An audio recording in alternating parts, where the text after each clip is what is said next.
Students, ಇವತ್ತಿನ topic ಬಂದು product ಫಂಕ್ಷನ್ನ ನಾವು ಮಲ್ಟಿಪ್ಲೈ ಮಾಡೋಕ್ಕೆ ಯೂಸ್ ಮಾಡ್ತೀವಿ.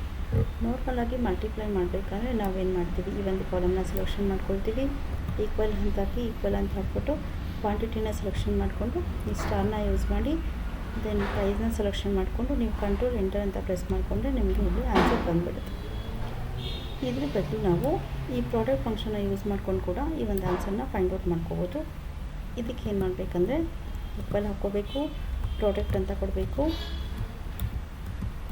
ಪ್ರಾಡಕ್ಟ್ ಅಂತ ಕೊಡಿ, ಟ್ಯಾಬ್ನ ಪ್ರೆಸ್ ಮಾಡ್ಕೊಳ್ಳಿ. ಈಗ ರೇಂಜನ್ನು ಸೆಲೆಕ್ಷನ್ ಮಾಡಿಕೊಂಡು ಬ್ರ್ಯಾಕೆಟ್ನ ಕ್ಲೋಸ್ ಮಾಡಿ ನೀವು ಕಂಟ್ರೋಲ್ ಎಂಟರ್ ಮಾಡಿಕೊಂಡ್ರೆ ನಿಮಗೆ ಇಲ್ಲಿ ಆನ್ಸರ್ ಬರುತ್ತೆ.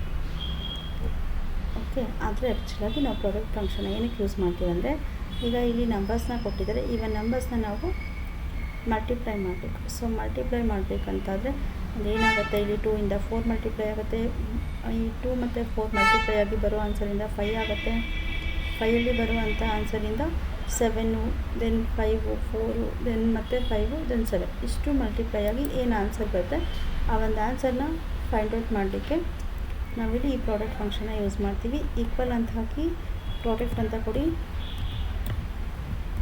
ಪ್ರಾಡಕ್ಟ್ ಅಂತ ಕೊಟ್ಬಿಟ್ಟು ಟ್ಯಾಬ್ನ ಪ್ರೆಸ್ ಮಾಡ್ಕೊಳ್ಳಿ, ಈ ಒಂದು ರೇಂಜನ್ನು ಸೆಲೆಕ್ಷನ್ ಮಾಡ್ಕೊಳ್ಳಿ, ಸೆಲೆಕ್ಷನ್ ಮಾಡಿಕೊಂಡು ಬ್ರ್ಯಾಕೆಟ್ನ ಕ್ಲೋಸ್ ಮಾಡಿ ಎಂಟರ್ ಮಾಡ್ಕೊಳ್ಳಿ. ಈಗ ನನಗೆ ಆನ್ಸರ್ ಬಂದು ಇಷ್ಟು ಮಲ್ಟಿಪ್ಲೈ ಆಗಿ ಆನ್ಸರ್ ಬಂದಿರುತ್ತೆ 1,96,000.